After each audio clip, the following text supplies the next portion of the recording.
engage in nights like this where we get to come together as one family and celebrate all that God is doing in His mighty power, especially here on campus at Trine University. So tonight, we have the honor of lifting our God high in praise together, being encouraged through stories of how He's moving in the lives of students and participating in what He desires to do on campus in the future.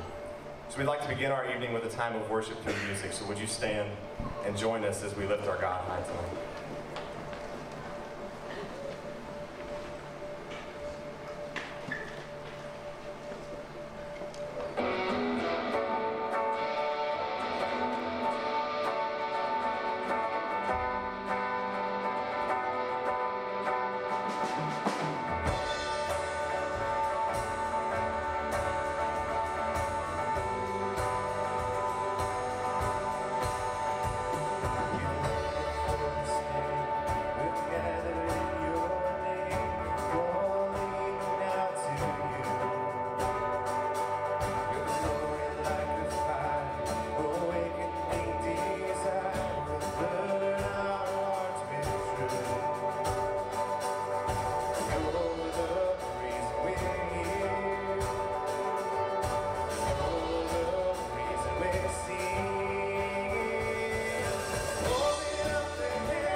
So great, you are amazing.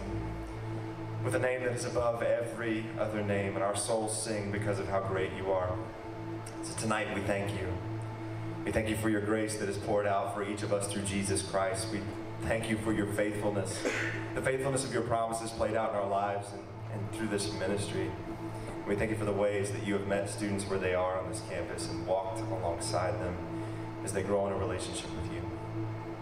You've given us a vision for a ministry that embraces community, gives students the opportunity to encounter you in a very real way, and then moves them to put that into action to impact their sphere of influence for Jesus. And we are excited about the ways that you are bringing that to fruition on this campus, God.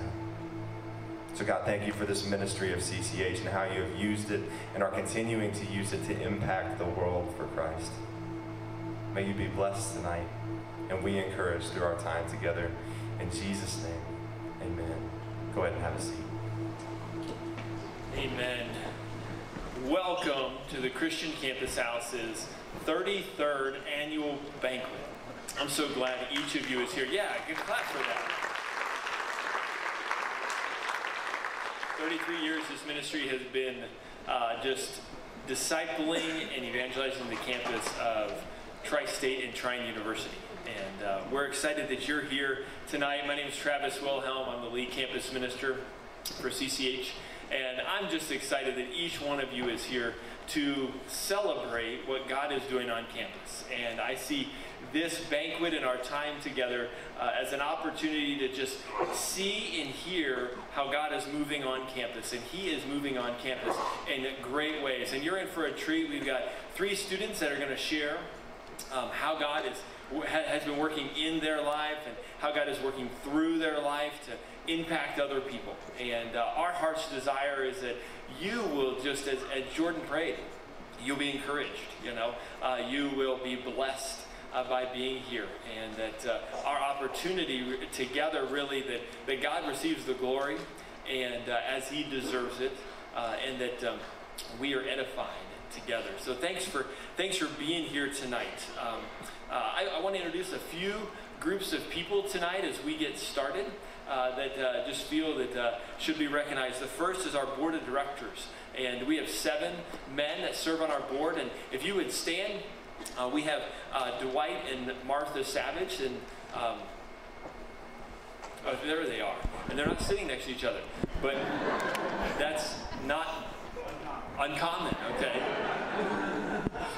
We have Gary and Carol Haas down here to my left, and they are sitting next to each other. And Rod and Kathy Perkins, and John and Robin Klepfer.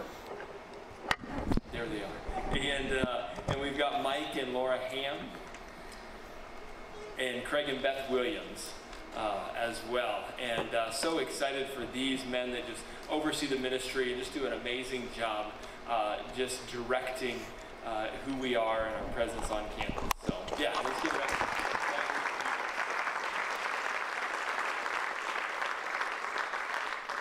Then my family is off to my left here. You're right, my beautiful and lovely wife, Cheryl, of 18 years. And our family is sitting there, our 5 kids, Isaac and Heidi and Emily, Caleb and Lydia. And Lydia stands, but she's too short, you can't see her, but she's there. And we're sitting with Cheryl's parents, Les and Loretta Miller, and so just their hearts are all in this ministry, and they have hearts for college students just like you guys do as well. Then our staff is just second to none. They are just amazing. Jordan, who was leading worship earlier, Jordan Childress, go ahead and stand up. Jordan, and I have to announce his wife Carolyn, and he just had their first baby boy, Judah, 2 weeks ago tomorrow. 2 weeks ago tomorrow. And he's sitting with his family, his mom and dad, and 2 brothers this evening. Then Jessica and her husband Eric, and is on staff, and they're sitting with both sets of their family. They fill the whole row up, and so just give it up for Jessica. She works with our women. Amazing job. Marie Smith is our bookkeeper. She keeps track of all of our finances, and Marie Smith, and wherever she's at, she's here somewhere. She's pointing all the way back there. Thank you. These stage lights. Marie's back there. We have 2 students that work with us as well. Kyle Munger over here in our office, and Braden Hale. And I don't know where Braden's sitting. He's walking in here. He's just waving, you know. He works with our maintenance. Great guys. We just have great students. And actually, I would ask that really all of the students involved in CCH, would you just stand and raise your hand and wave to everybody? You're kind of scattered throughout, but this ministry is impacting these students.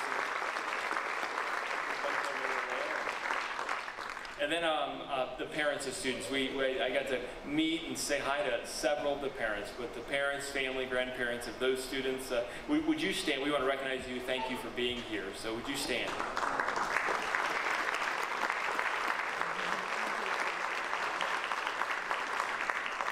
Then our alumni of the ministry. Would you stand just faithfully coming back? Some driving great distances to be here, bringing their families and kids.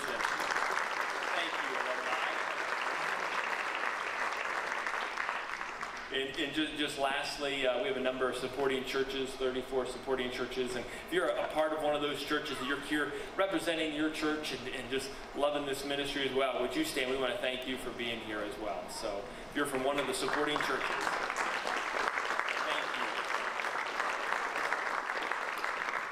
And to the rest of you that didn't get to stand up, you're important too.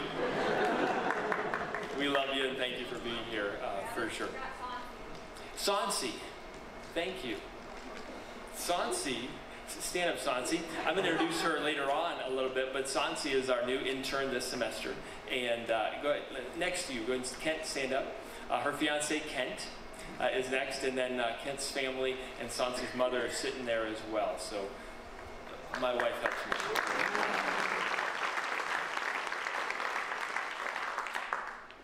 Next, I'd like to introduce someone to the stage, and that's Jeremy Howard. Jeremy Howard is the Dean of Student Engagement at Trine University, and he just does an amazing job on campus. He loves students. He's one of the most passionate people I know. Right, students? I mean, he just passion. And I mean, he's passionate about students, he's passionate about life, and he's passionate about his Savior, Jesus Christ. And that's evident just in who he is, and he just loves people. He makes an impact wherever he goes, and students respond to him. And he's actually just a dear friend of mine and of the ministry. He's going to be speaking actually next Tuesday, not next Tuesday, in April. He's going to be speaking at one of our worship services, and the seniors remember him speaking when they were freshmen. They said, you got to bring him back. And he's going to be talking about defending your faith and sharing Christ with other people and challenging students in that way. He's just a godly husband to his wife Erica, and they have 2 children. And would you welcome Jeremy here as he gives a welcome? Wow, Well, I'm done. He just said everything. So. I'm a dean now, students. I just got promoted to dean. So, yeah, humor me for a couple minutes. It's quite hard for me to be allotted only a certain amount of time, but I just want to say a few words on behalf of the university, on behalf of myself personally. But you know, there's so many great things to say about CCH. I was a student here, graduated in 2011, so I'm here a long time. So I've seen the impact. And there was so much stuff I wanted to say in just a short amount of time. I thought to myself, I need to have childlike faith. So I was making lunch for my son, Balin, super intelligent kid, he's only 4. And I said, Balin, you know, Dad's going to work tonight, and I've got an event with some students, and we're going to talk about God and just, you know, celebrate a great year. I was like, what should I say? What should I tell him? He had this little pondering look, just kind of looked off in the distance, and he goes, I got it, Dad. I got it. Jonah. Talk about Jonah, Dad. I said, oh, well, I'll put your little 4-year-old idea in my pocket, maybe save that for later. So, no, we're not doing worship right now. So I do just want to talk a little bit from my perspective personally and as an employee here at the university, what an impact CCH has done. My job as director, not dean, director of student engagement is to make sure that we're optimizing student success through getting students connected outside of class, building that long-lasting friendship, getting acquainted with university, obviously with the hopes of retaining you 4 years so we can get that Trine education. CCH, you guys share that same passion. That's why I think I'm so drawn to you guys. The mission that you guys have year in, year out, you do a lot of stuff, and a lot of it is student-led, which surprises me, because I remember when I was a student, especially the first couple years, I didn't have time for anything else but stay in my room and study. That was part of the reason why I almost took off in this place, so thank goodness you got a hold of me. But to see the impact you guys have on our campus is phenomenal. We work well together in our department, but to see you on campus, starting at new student move-in, literally and physically helping our new students move in every single year. I'm sure 80–90% of you are all there, signed up right away. It's not hard to get volunteers for that event. So you guys are on there immediately making that impact with a smile on your face, and then throughout the year too. Tuesday night worships, always, every single week we've got hot dogs. Pancakes, everybody talks about them pancakes. It's tradition, you guys do that. And people remember that stuff. And next week, your yearly campus-wide event of TAG, which ironically is called Humans versus Zombies, which I find awesome. You're going down again this year because I'm playing. But as a university, and me in my role to try to get those students engaged, we've got a lot of students who need that connection, who otherwise, if it wasn't for that outreach, we would lose. We would lose physically, emotionally, and most importantly, we lose spiritually. So I can't thank you guys enough for your ministry and what you do on campus to just make the impact of students. And personally, I think it's increased, and my love for you guys has grown every single year, but you all are part of a very big reason why I do feel comfortable now to defend my faith and to share God's love with anybody and everybody who asks. I was saved about 7 years ago, and I'll tell you what, for those of you who can agree and attest to this, it was a heart transformation. Holy Spirit got a hold of me, and my passion changed, my thinking changed, my views have changed, the way I treat people changed. And for those first 3 years or so, I was gung-ho, 100%, put everything away. I said, I'm going to study, I'm going to understand what I believe, but also why I believe it. That's super important to me. So those first 3 years, I was in it every single time, trying to learn as much as I can while I could. And I thought it was great. I thought I was doing the right thing. There's no manual exactly step-by-step of how you're supposed to do this Christian walk. But I realized something right away, that I was doing it wrong, and partly because I was only doing it by myself. And don't get me wrong, we need that personal relationship with God first and foremost, but we also are called and encouraged to worship with one another, to encourage one another, to strengthen each other's faith. And there came that time, about 3 years into it, where I was nervous, believe it or not, students, I was nervous, I was scared, to defend my faith, to share what I believe.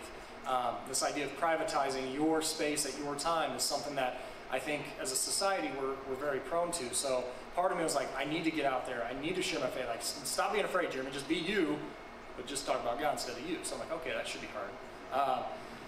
And 3 years ago, or it happened 3 years after that, I got an email from pastor, minister, lead man, dean, president, I don't know, president, Wilhelm. He said, he had asked me if I'd be willing to speak at a Tuesday night worship. And he's like, you can pick any topic, I did a couple football chapel services. I was like, I can do, 20 minutes or so. He's like, well, you got 30. I was like, okay. I was like, what do you want me to talk about? He's like, whatever you want. Mistake, man. So I'm thinking, and that was literally at the time, I said, you know, I've been just priding myself on, you know, getting my word out there and like defending, you know, my beliefs and like sharing it with other people and just saying, boom, I need to talk about God. So I said, I'll do it. That was the most nerve-wracking week, 2 weeks of preparation of my life. But I'll tell you what, the minute I stepped on in front of those students and I talked to everybody, by the end of that message, floodgates opened up. Not only did my confidence soar in God and His love and His grace for me, but the relationships I had with our students it grew immensely. If some of you seniors can remember that first year, and there's a solid 5 or 6 of you probably in this room right now that for that next year, y'all were in my office almost every day, every week, and we were just doing life together. You had questions, I tried to have answers, they weren't my answers, but then I had questions for you, and you gave me answers, and then they were my answers and not your, I don't know. But it was awesome. And since that day, it hasn't stopped, and it's grown even stronger. And I really have CCH to thank for that. So I don't want to take up any more of your time. Thank you guys so much for inviting me, for having me here. It's a pleasure, it's an honor. Congratulations, CCH, on an awesome year, an awesome several years. You guys are doing amazing things, and it's only growing. Those opportunities are endless. And I just want to let you know on behalf of the university and myself, our department's got your back. So whatever we can do to help you, encourage those students to grow, not only students and graduates and get their careers, but also that walk with Christ and get to know the love of God that He has for each and every one of us. We got you. So thank you so much, and God bless.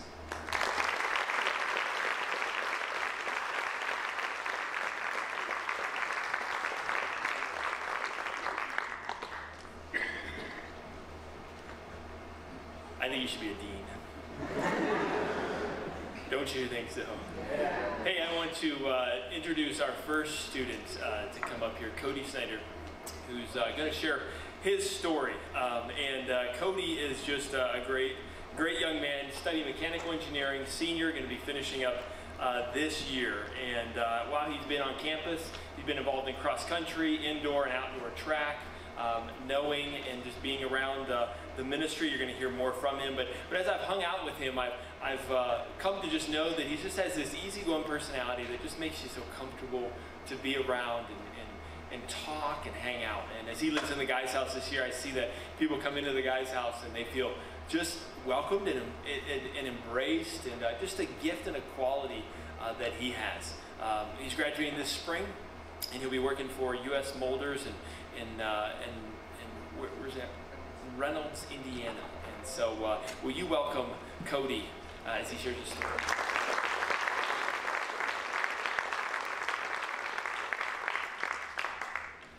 Okay, as Travis said, I'm Cody Snyder. I'm the third of 4 children. I was raised by 2 amazing parents that did their best to make sure their children had everything they needed and wanted. I was baptized in the church as a baby and raised going to church and church school right afterwards every Sunday. And I always felt like it's something I had to do, not always something I wanted to do, which I'm not proud of, and that went all the way through until I even had confirmation. I knew deep down that if I talked to my parents, they would understand what I was going through, but that wasn't really a conversation I was ready to have with them. So I just kind of went through the motions, but then around my junior or senior year of high school, we got a new pastor at our church, and my mom really didn't like him and his messages, so we kind of stopped going to church as frequently, and that kind of carried on until into my college. I knew about CCH when I got here because my roommate Jonathan always went, and he invited me to TNW a few times, but I always had an excuse not to, whether it was I was too tired or I was playing video games instead. I went to a few activities, but mainly just for the food and the fun activities. To continue the story, Jonathan and I are both mechanical engineers. We set our schedules up so that we'd always have class together, so we could do homework, projects, all that stuff together. And we kept that all the way through freshman year and into sophomore year. And that's when we added 2 more people to our group. We added Kyle and Stone, both mechanical engineers. We tried to set our schedules up so we could work on things together. It just made school a lot easier. During our junior year, I lived in the villas and with Stone, and Kyle and Jonathan both lived at the Guy's house.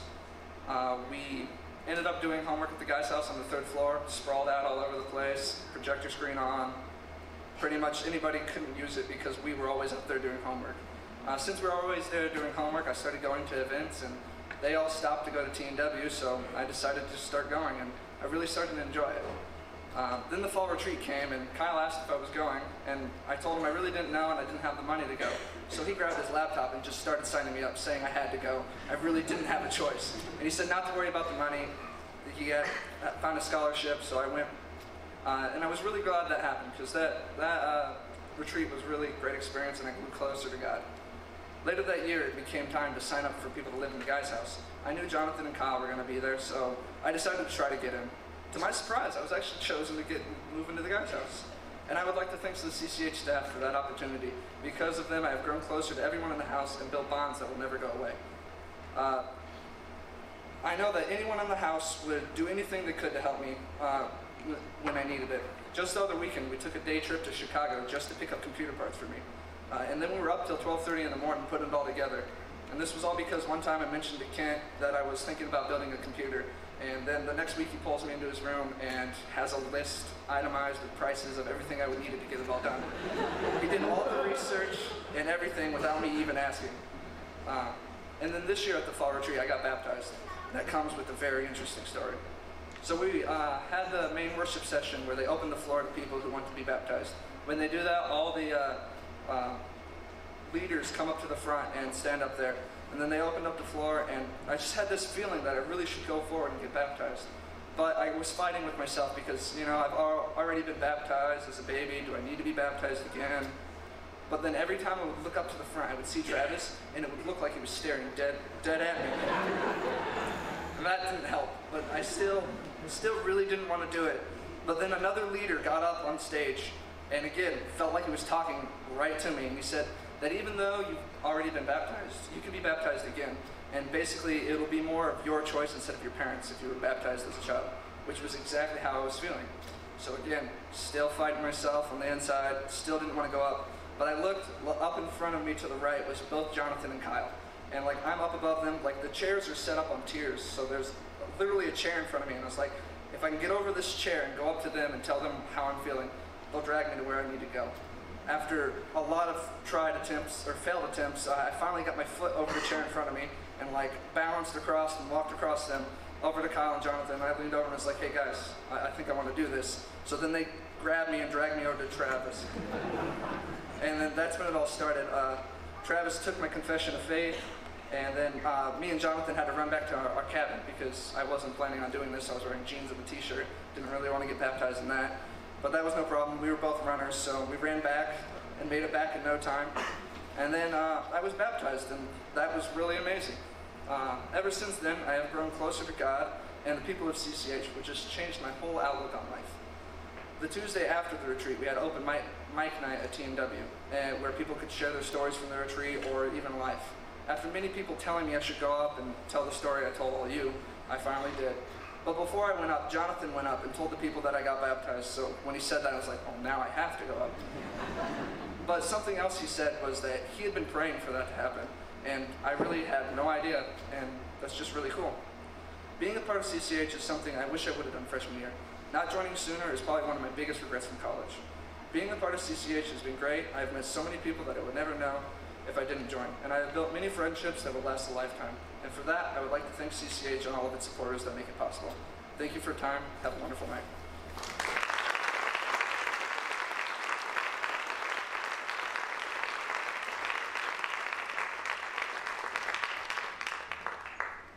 Yeah, thank you, Cody.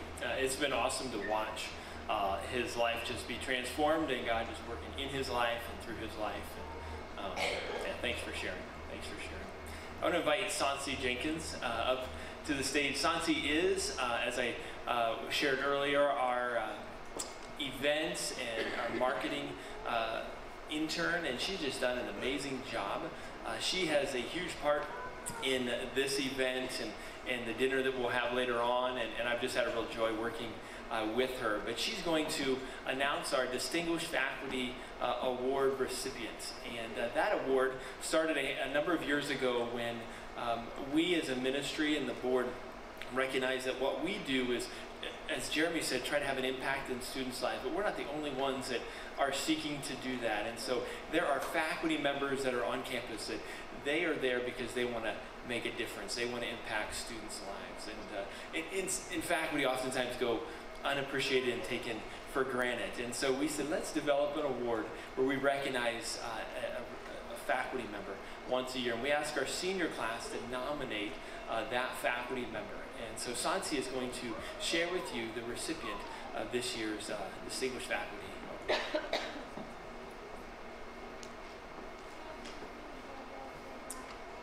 To be distinguished means to be successful, authoritative, and commanding great respect. Amy was those things, but she was also so much more than what can be encapsulated in a dictionary definition. I first met her when I was a procrastinating sophomore who decided at the last minute to change my major. I knew then that she was distinguished. She became my advisor and then my teacher, but she also felt like a friend. She encouraged me and all of her students to reach toward more. To write more, think more, live more, and care more. She didn't do this by merely standing in front of a classroom and telling us. She lived it. Every advising appointment, I left feeling comforted and empowered. Every time I got a graded assignment back, I knew the constructive criticisms came from a place of mutual respect and an honest desire to see me do better. She was the kind of professor that every single student hopes they have, but not many receive the privilege. Amy isn't winning this award because she got sick and fought fiercely, though that is the absolute truth. I believe wholeheartedly that she would have received this award today regardless. And she would have received it humbly and gracefully. People like Amy don't walk into rooms demanding respect because they don't have to. They don't define themselves as distinguished, their work does that for them. People like Amy love fiercely, work passionately, and the impact is residual. As Amy's days on this side of heaven came to a close, the staff gathered all the students to inform us that her health was declining and that we could write her a letter that would be read to her by a family member. I wrote that letter, but I never made it into the delivery box. I carried it around me for weeks, wondering what I should do with it. And if I could give her the letter today, it would say this. Amy, I think every once in a while God gives us people that help us see our true potential without even trying, and you're one of those people for so many students on this campus. You radiate determination, strength, grace, humbleness, and kindness, and my life is better because I get to know you. It is my privilege to present the CCH Distinguished Faculty Award in honor of Amy Nichols to her family who is here with us today.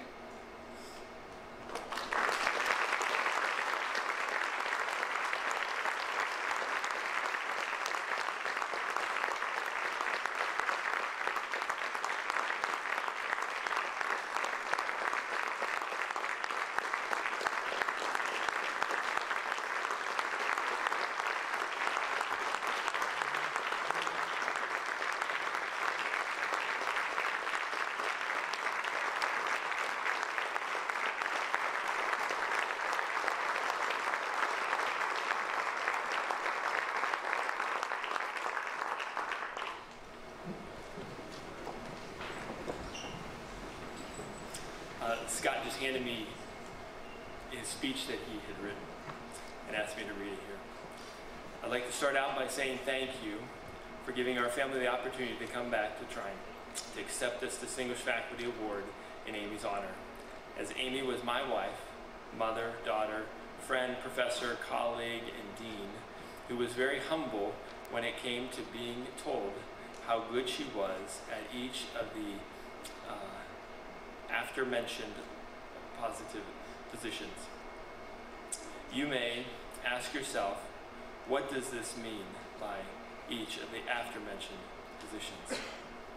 What I'm referring to when I say this is how she poured herself and her entire being into each position that she held in life. It certainly was not hard for Amy to do this. It was a natural fit for her. What some thought was very difficult was effortless for Amy. Now, let me get to the point in this acceptance speech. Please bear with me for a moment while I give you a small glimpse into Amy's life.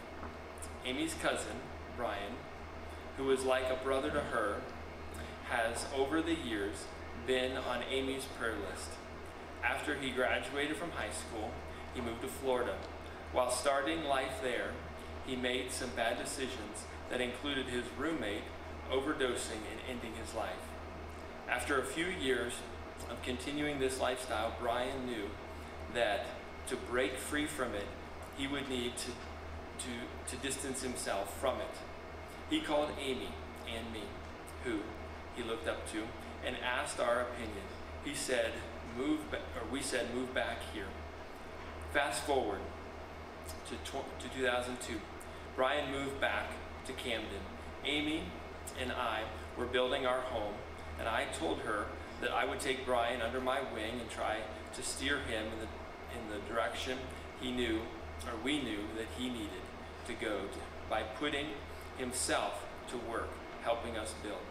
I believe that this was responsibility that taught Brian a lot. During this time, 4 or 5 years, we invited Brian to church with us many times. His response was always, "Religion is not for me." Brian moved back to Florida after getting a bachelor's degree from Western Michigan University and started life all over yet again. In 2013, Brian met and married his wife and started a family. Brian continued to be on Amy's prayer list. She prayed that he would give his life to God. His wife began attending church with their son and tried to get Brian involved. He still would not budge on Christianity.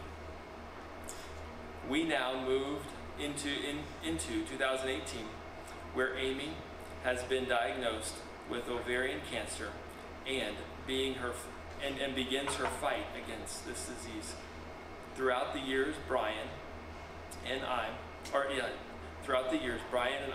would talk occasionally with me and giving him reports on how she was progressing in her fight. In August, I called Brian and said, "You need to come home and see your cousin."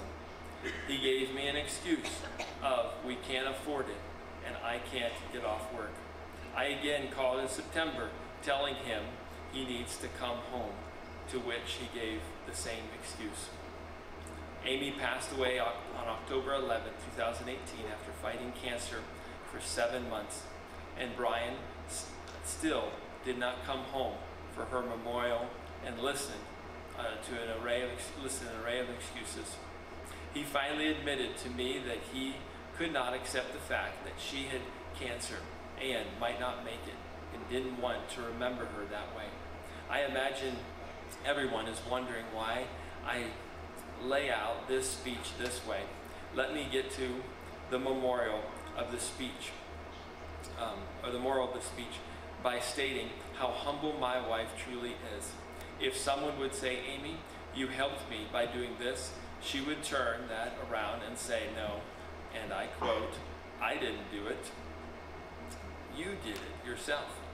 She had a way of always turning her success into their success. Again, I state, truly the humblest person I know. Since Amy's passing, I have learned that Brian has started attending church with his wife and son. Pretty awesome, right? He not only attends on Sunday, but is also very involved in services during the week. Some quotes from Brian's wife when I asked how church is going are really good. It's amazing. One of the last conversations I had with Amy was about Brian refusing to go, and now he's going, even when I can't due to my work schedule. Last night, he was reading his Bible. I thought he was going just because I asked him, but his face lights up when he tells the people about going. I leave with the final thought about our wife, mother, daughter, friend, professor, colleague, and dean. If Amy knew Brian was attending church on his own free will and beginning his walk with our risen Savior, she would humbly thank God Is he attending because of her? Did she play a role in his passion for God? Is he attending because she passed away and he now understands the reason he would want Jesus in his life? These questions may never be answered, but I can tell you, if she were here today and this was said about her, I believe this would be her response. I didn't do it. She would lift her finger to heaven and say, I quote, he did it. Amen. Did her passing play a part in this transformation? I believe she would humbly say that if asked the question, I will gladly go if this helps Brian take his step of faith and accept Christ as his risen Savior. In the end, in ending this small glimpse of Amy's life, I will leave you with this final thought. If Amy were here today to accept this most deserving award herself, I feel she would appreciate the recognition, but again, would give all the credit to many students and colleagues she has worked with throughout the years. I challenge each one of us to be this humble, to say, I quote, I didn't do it. You did it yourself, just as Amy would humbly say. Thank you so much.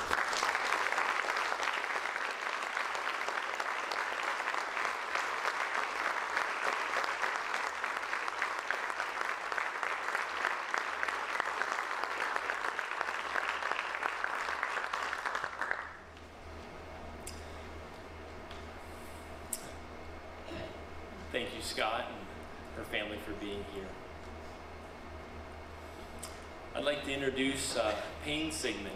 And Payne is a senior and an amazing student that I've had the privilege of watching God work in his life.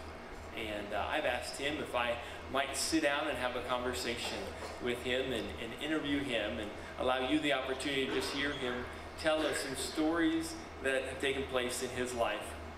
He's sitting with his parents and grandparents and girlfriend, and Payne here is a senior finishing up in a psychology major. Will you welcome Payne Sigmund to the stage?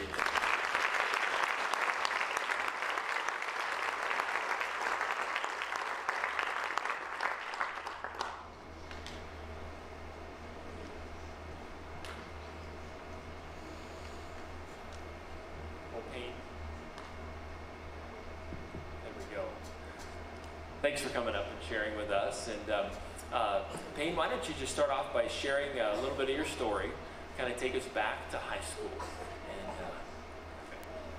And like back when I was younger, like sports were like a huge part of my life, which is not a problem, but like when my junior year came around, I was playing varsity soccer, kicker for the varsity football team, played varsity basketball. I had plans to come to Trine University to play soccer here. I thought I had my whole life like planned out what I was going to be doing. But then in the middle of my basketball season, I was actually driving to church and my car hit black ice on a curve right outside my neighborhood. I slid off the road and slammed into a parked truck. And even though I was wearing a seatbelt, that didn't keep my head from hitting the window. So I was knocked out, not breathing. Fortunately for me though, the owners of the home where I crashed, they were awake and aware, and they heard it happen. They called 911. I was then flown by helicopter to the hospital where I was diagnosed with a severe traumatic brain injury and spent 13 days in a coma, 72 days in the hospital.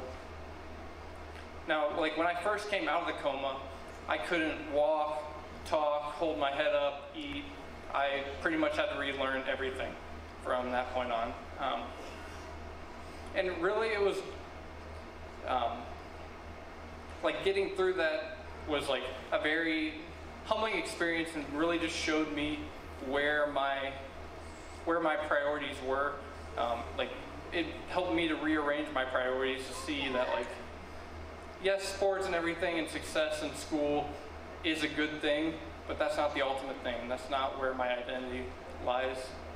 So I did end up, fast forward, I did end up coming to Trine University, obviously, since I'm here. So I quickly got involved with the Christian Campus House, and it just played a huge role in my life of just helping me to further cultivate my faith and just to grow my faith, and just gave me a family that surrounded me, for me to just get to know and just to love people who loved me, and for me to love them, and just to serve alongside them, to serve other people on campus and off campus. Well, what a powerful story that firsthand you've watched God at work in your life and transform your life. And I'm sure that as you've ministered to other people, you've had the opportunity to share that story. And I think our stories are powerful, and they have a way of impacting other people. Tell us about sharing your story with other people and how God's used that. So I've just had many great opportunities through CCH to share my own story. One that sticks out to me though is at the Panama City mission trip, which for that we went down and we're a part of this bigger organization, but for other college students who were down there, who were just down there to have a good time, party, go to clubs and stuff, they would call the headquarters, and then we would get assigned, we were in vans, and we would get assigned groups of people to go pick them up and just to take them to where they were going, where they need to go, whether that be from the hotel to the club or club to the hotel or whatever. But while we were doing that though, it just gave us the opportunity just to get to know them, to love them, and just, if the opportunity arises, share Christ with them. So one of the nights that sticks out to me though was when I was the person that's known as the doorman or whatever. So I sit by the door when the band stops. I'm supposed to get out, connect with the leader of the party who called for the ride. You're kind of like the bouncer, aren't you? What? You're like the bouncer, aren't you? Yeah, sure. But so yeah. So then when they would do that, then whoever happened to be sitting next to me, I would have the opportunity to get to know. And so the first group that we started talking to that night, there was a girl sitting down next to me. I got to talk to her, found out she also played soccer in high school, which that gave me an opportunity to share my own story of of me playing soccer and then leading that into my car accident and how it had further grown my faith in so many ways, and just to talk about with her. And you could tell when I said that, she was like, "Oh wow, that happened to you? I can't believe I would be able to tell," or something like that. But it was one of those moments where I'm like, wow, my story can be used to reach other people. And so I said that, it was great, we dropped them off, and then the next group that came in, it was another girl sitting next to me. And yes, every conversation's different, but she also was a soccer player, and I felt like I said the exact same thing. And so I dropped her off, or we dropped them off, and then we pick up the next group, another girl who played soccer in high school. So I got to talk to her again. It was great, but did your story get better each time? Yeah, I'm sure it did. But after we dropped them off, I said to Jordan, who was the driver of our van that night, I'm like, I feel like a robot because I'm just saying the same thing over and over. But that was just a great opportunity that I got to do as being a part of CCH. Yeah, and you've been so great at just sharing your faith and just living your faith out before other people. And Payne has been one of the leaders of our Friday Night Pancakes, and you heard Jeremy refer to that. And that's just a ministry we have on Friday nights from 11 at night to 1 in the morning, where our students hand out free pancakes. You come to our house, anybody's welcomed. And a lot of people put that on, but we also have table minglers, and Payne's kind of been one of the table minglers, and that's literally the guy that just goes around and sits down and talks to people and hangs out with them, right? And tell us about a conversation there that you might have had. Okay, so just being a table mingler has just been great. I've gotten to know so many people on campus, just getting to serve them, get to know them, love them, and then in certain situations being able to share Christ with them. Now, one of the conversations that sticks out to me though was when I overheard this conversation happening between these two people, and it was where the conversation was getting kind of heated, which that's never good because nothing's ever accomplished for anyone when people are yelling or angry. So I tried to get involved in the conversation, see if I could help diffuse the situation. And so I just found out that this kid, he was a part of one of the fraternities, and he grew up in a Catholic church, but that he only really went because his parents kind of forced him to go. Then as we were talking though, I also kind of learned that he really did not have a healthy relationship with his father, and he had a lot of anger towards his father. And so then as we were talking about like just different points with Christianity, he would often like say, oh, that's my problem with Catholicism. And then I would try to kindly say, I understand that. I'm actually not Catholic, and the other people in the conversation were not Catholic. So I would just say that, but then later as the conversation would go on, that would happen again, where he would say, oh, that's my problem with Catholicism. Until eventually I was like, okay, I apologize for saying this bluntly, but as I've said a few times, we're not Catholic, but could it be possible that the reason you have this problem with Christianity is because it's not because you actually disagree with the faith, but because of your anger towards your father? You kind of match those two together, so then that causes you to dislike Christianity. And when I said that, you could see the look on his face of just like, oh, huh. And he said, I've never thought of it that way. And I really wish we could have continued that conversation just to learn, like get more into that. But since it was a big group of people in the conversation, unfortunately it went in a different direction and we never really got back to that point. But, Well, I have to believe that you just sharing some truth there, and really it's amazing to hear how the Holy Spirit just gave you a word or a truth to share in with this young man's life, that he was looking at things a little wrong, or causing to have a dislike towards Christianity, but you're able to point out some truth, and that's awesome. You shared with me also just your junior year, and that you had 4 roommates going into the school year, but one of your roommates wasn't able to come back. And so you start off the year in a 4-person room, and without one person. So three of you in a 4-person room, but 2 weeks into school, the university emailed you and says, we're going to put international student in there. And he just got off the plane from China, and he's going to be your roommate. What do you think about that? Tell us about that. That was interesting. Like, we get the email. I see the name. The only reason I could pronounce it was because I took a semester of Chinese in high school, but his name was Ching Young Pu. And so I quickly just got to know him, try to help him get like adapted to American culture and just learn about his culture in general. Eventually though, one day, because we grew kind of close, and he asked me to drive him and some of his friends to Chicago, to go to Chinatown, to go to some restaurant to celebrate Chinese New Year. So I said, sure, I'll go, I'll take you.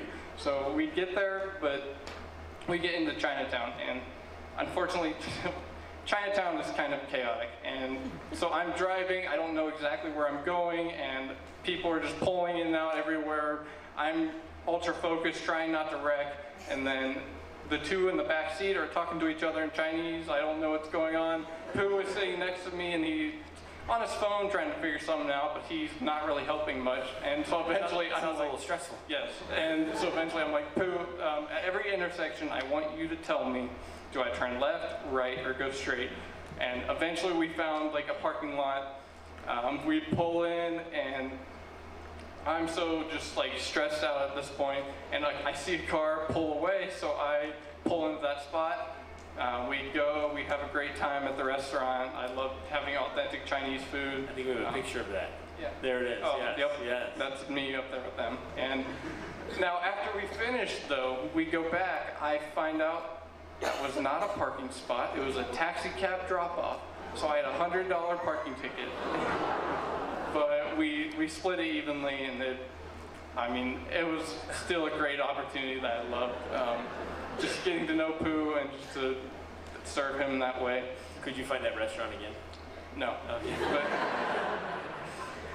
But then, so like later in the semester, like I grew closer with Pooh, and like I had actually come to your office, I believe, to talk to you about like suggestions of how I could just get to know him better and share Christ with him. And you gave me a Bible that was it was like side-by-side English and Chinese. And so you gave that to me, I gave that to Pooh, and then me and Pooh started going through the book of John together. We would just like read it every so often, go through a chapter, and he seemed very interested in it, had a lot of questions. I loved getting to spend time with him and just to do that with him. Unfortunately, we weren't able to finish the book by the end of the school year, and then he transferred schools, so I haven't been able to talk to him in a while. But I just hope that God is using those conversations and that Bible in his life to help him get to know Christ. Fantastic. You know, when we all know in ministry, oftentimes we're planting seeds, and we don't know, aren't able to see that grow into fruition, but I trust as well. So why don't you join me in thanking Payne for sharing with us.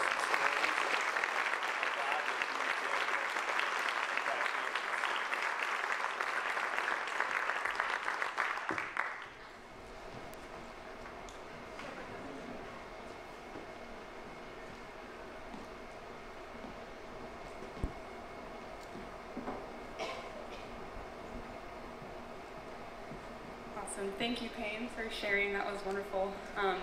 Next up in our program, I have the privilege of introducing to you Kaylee Johnson.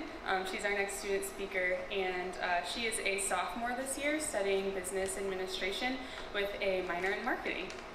So we first met Kaylee at summer orientation before her freshman year, and we didn't see her a whole lot that fall semester, but she was on the bowling team, and some of the girls on the bowling team came to CCH, and so they convinced her to come to freshman girls group, which is our freshman Bible study, and so she started coming every week, and she started getting connected here and with the people in CCH, and it wasn't until after the women's retreat last April that Kaylee and I connected on a deeper level, and so we started meeting weekly together after that. And it has been so fun getting to know Kaylee. She is sweet and thoughtful and kind, but she's also super goofy, and you just feel like you can be yourself when you're around her. So since Kaylee is from Sturgis, which is not too far from here, we were able to keep meeting throughout the summer, and I was so impressed by her openness and her willingness to share from her heart. I am certain that God used her bravery and transparency to bring about significant growth and transformation in her life. She's been on such a journey throughout this past year. I'm excited for you all to hear about it. But it has been a great honor that she has allowed me to be a part of it. So without further ado, please give a warm welcome to my friend Kaylee.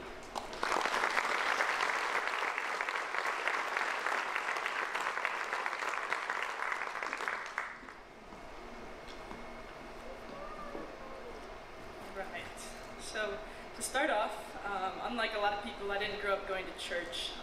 But from a young age, my parents were still planting seeds in me, and they really wanted me to know who God was, and they exposed me on a level that would eventually guide me to knowing God more, which was awesome. With those seeds being planted, once I got into high school, I really started to look for something more. And throughout high school, I started attending events with Youth for Christ in Sturgis, Michigan, where these seeds began to grow, and I began to know God for more than just who he is, but knowing him as our Father. And that led me into college, and I really knew I wanted something similar. But as college began, I kind of got scared of the thought of judgment, and my first group of friends here didn't want to be associated with CCH, so kind of like Jess said, I avoided CCH for my whole first semester. And throughout that first semester, though, I became friends with two of my teammates from the bowling team, Lydia and Natalie, and they really had become my best friends. At the end of the semester, the team was on a trip for a tournament, and we got to spend a week really getting to know each other. And on that trip, those two really began to just minister to me, and eventually convincing me to join them at freshman girls group at the start of second semester. So the final convincing point on them getting me to continue to come was one day Lydia and I were talking about one of the nights there, and she was like, "Hey, you should keep coming." I was like, "All right, yeah." And she's like, "Well, I already bought you a book, so like you really should keep coming." And it was great. I mean, she didn't give me a way to back out, and I definitely think that's a big reason that I decided to stay so committed to being here. And So as I began to dive deeper in my involvement, I started meeting with Jessica, and this is where my relationship with God really went deeper than ever before. I really made a decision to say I'm never turning back. This faith is permanent, and I trust God, and nothing is going to change that. Through meeting with Jess, I learned how to start glorifying God with every aspect of my life, and although that's something I'm still working on, it's been really cool to just see how that comes together more and more with these meetings and time together. And so, like she said, I only live 45 minutes away, so throughout summer, we travel back and forth and just keep this accountability and investment in one another growing. And as we met and I continued to learn more, I realized that I was ready to take my next big step in faith, which was a public no turning back through baptism. And so last summer, I had the opportunity to go to National Student Conference with CCH, which is a big conference where a bunch of campus ministries come together to simply dive more in depth in their relationship with God. Obviously, I was pumped to go on a trip like this, but going on this trip meant I wasn't going to be able to be baptized at home with my church. But as I was excited to do this, one day Jess and I were talking, and I was like, kind of explained to her how I was bummed out about this, and she was like, well, you could just get baptized at NSC with us. And honestly, I fell in love with that idea, and even though we had no clue what it would look like or how it would play out, I was pretty confident it was going to happen. And so once we were there, we started talking to Travis and Jordan kind of about what it could look like, and really brainstormed. And so our last full day there, Travis came up to me and was just like, hey, 12 o'clock, we're heading down to the creek. As worship began, I was really just rushed with emotions and couldn't really believe that this was what was going to happen. I remember feeling so filled, and the only way I can really put that in words is in that moment I felt like I was being filled by the Holy Spirit. I just knew the time was right, and although it didn't look anything like I had planned it out to be in my head, it was perfect. Even if it was in a potentially dirty mountain water creek that we were warned not to be in, but everything was good. So it was awesome to just be with this family through that time. And fast forwarding to this year, I was really shown a whole new aspect to CCH's family. About 5 months ago, my brother was in a really bad dirt bike accident where he spent 50 days in the hospital and is still continuing to work through the recovery process. And he's actually here tonight, so hi buddy, I love you. But this time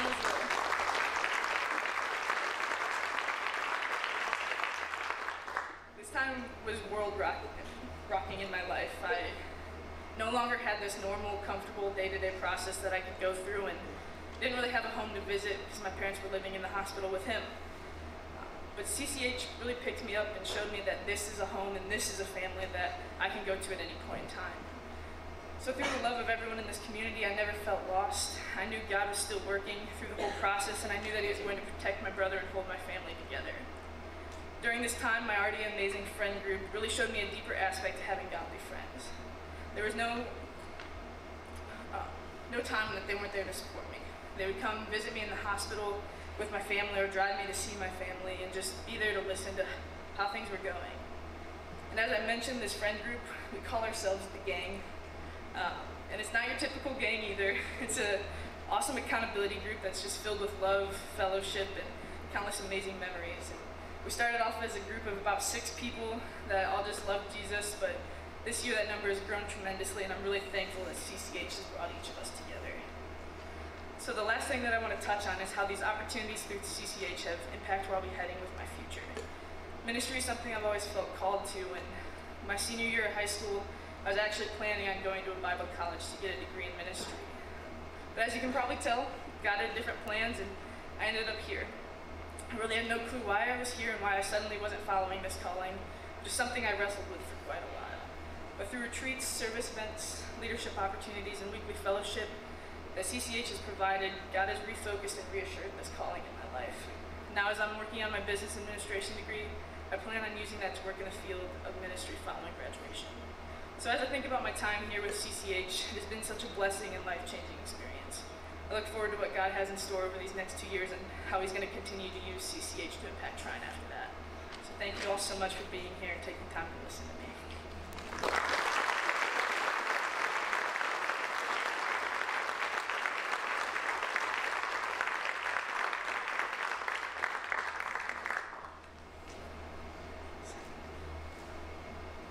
Thank you, Kaylee.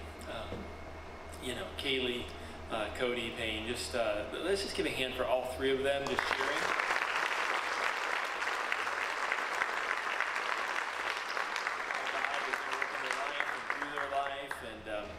know, they are just really the tip of the iceberg. They are a sample of really the students that could come up here and share their story.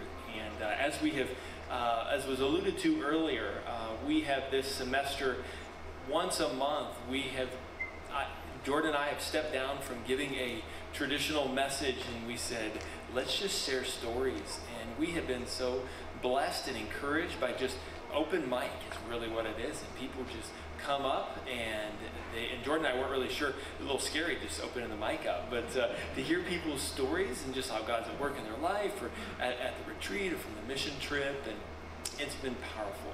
And God is at work and just moving on this campus in just awesome, awesome ways. And I hope that was evident tonight. So let's give it up for those three.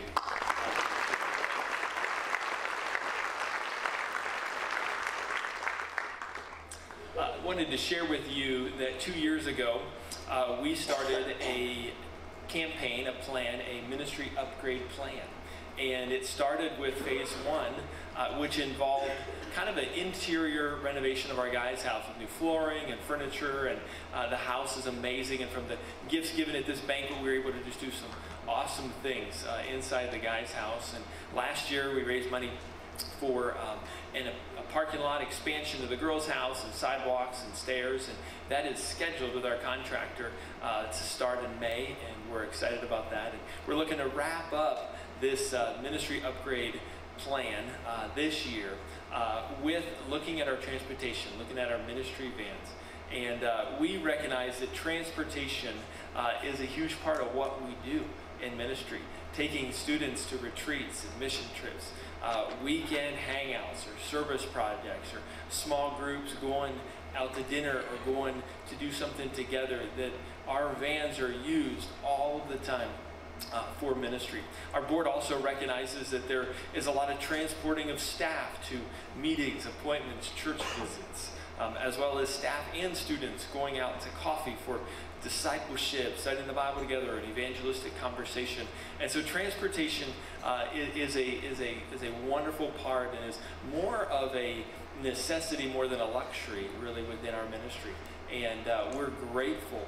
We recognize that God uses the transportation in just cool ways. And so that is our focus. And just given, because of really the generosity that we've already seen so far, we're looking at how to just continue to improve our transportation for students, for staff, for students and staff within this ministry. And in addition to that, our vans, as we look at our vans, are just a wonderful way that we do ministry. There is such community that happens within our vans. And if you want to get to know people, just go on a road trip with them. You know what I mean? And so just to kind of give you a glimpse into how you get to know people, or what type of people you get to know, our students put this together. So watch this.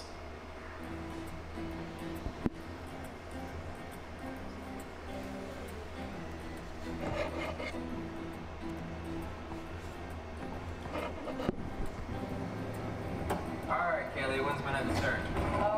Where are we? What do you mean, where are we? Aren't you the navigator?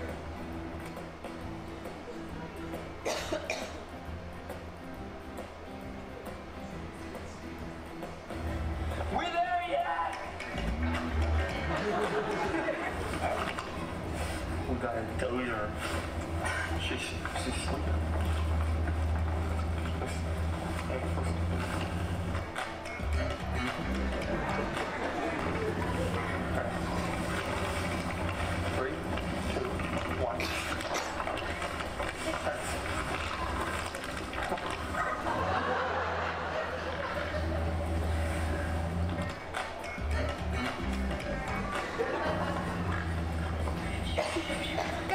I got snacks.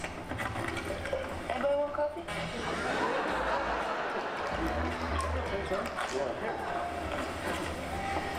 Let's see. Jenga, no. Toothbrush, no. Why did you bring golf clubs? In case someone cuts us off. Driver or 9-iron? That reminds me of the story I have.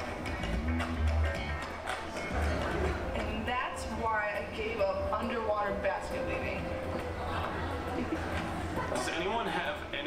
snacks. I'm kind of hungry.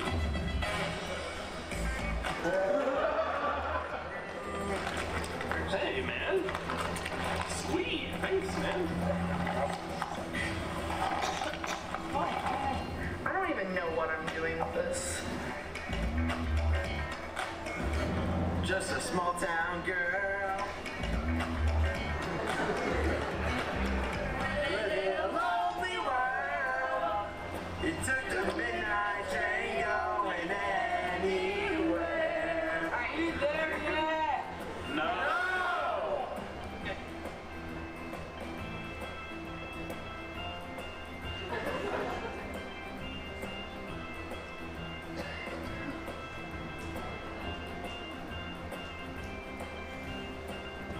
Give it up for our students.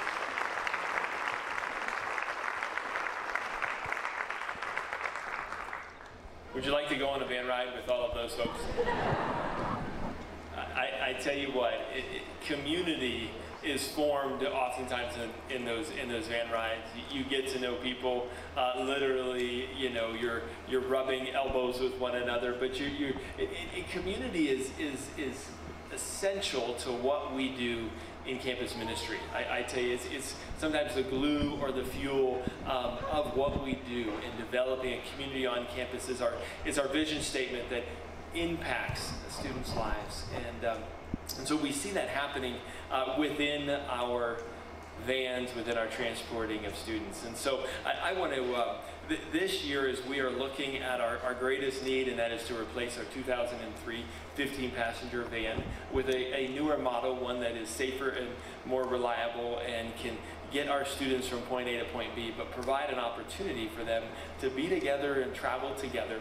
That is first on the docket. And I want to invite all of you to kind of give this evening to our transportation need, to both providing and maintaining and sustaining our transportation in our ministry. And this evening, if you have come and desire to give, there's an envelope inside the annual report that you hopefully were handed on the way in, and you are welcomed and invited to give that gift this evening. There's baskets in the back, and if you didn't and you feel so inclined to support the ministry and this need as we wrap up our ministry upgrade plan, you could use that envelope to send it back later on. But I want to thank you in advance for your support, not only of this part of our ministry, but the support of our ministry as a whole, and really our presence on campus.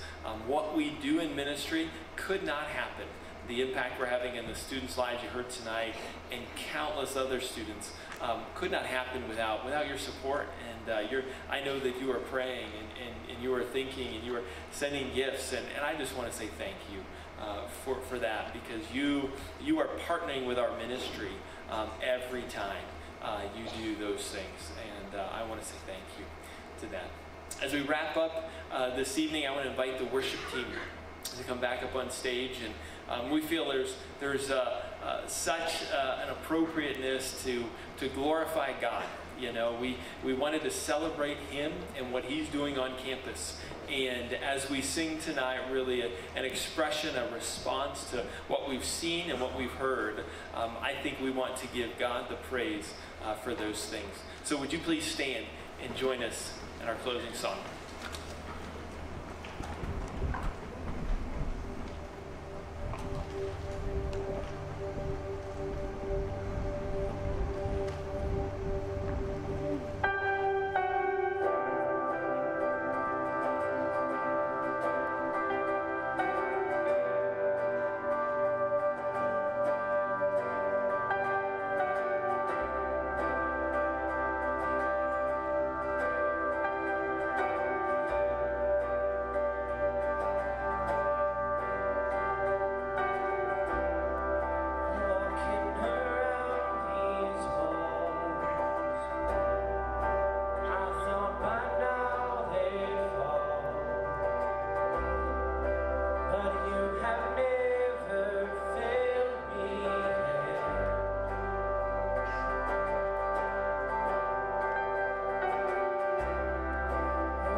to invite Rod Perkins up to give our benediction this evening.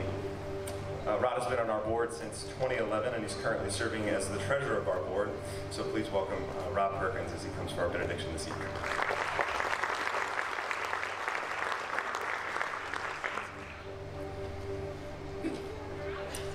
I'd like to thank the CCH staff and the students for an inspiring banquet, but not only that, more importantly, for another year of growth and ministry on this campus. As a director, I'm thankful to be a small part of this organization, and seeing the work of the students and the staff is the reward to me for serving on the board. I mean, sometimes on a Saturday morning when we have our meetings, things may be going every which way at home and I have other things to do, but God can, as directors, He pulls us together, helps us get focused, and puts our heart towards this ministry. And to see the growth of these students and lives changed is the reward that we have, and we're so appreciative of this. And actually, I mean, it inspires me and lifts my life, it challenges me as well. So I'm the only thing standing in the way of eating, so we're going to close with a prayer here. So let's all bow. Father, we come together tonight thankful for this time of worship together. Father, we're thankful for the work of this ministry, thankful for the lives that have been changed. We ask for your continued blessing on this ministry. May it always be for your honor and glory. We ask your blessing on each one here, and we pray for safety as we travel home tonight. Thank you for your Son, Jesus, and it's in His name we pray. Amen.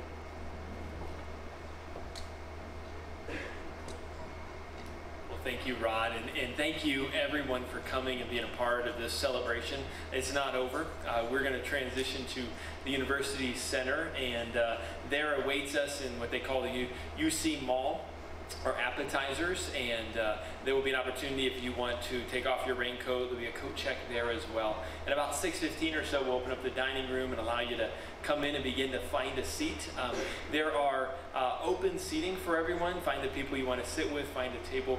There are just a handful of reserve seats, and we've given a couple of tables for our alumni so they can, the rowdy ones can stay off to the side. And but enjoy really the community that we talk about as they really reminisce and see old friends during that time. But thank you for being here. There are campus safety people. There's a map of how to drive. You're welcome to walk to the UC. Also, you're welcome to drive over there as well. And there will be campus safety helping you get out of the parking lot here and make your way to another parking lot as we transition to the UC. So we will see you in just a little bit over in the UC.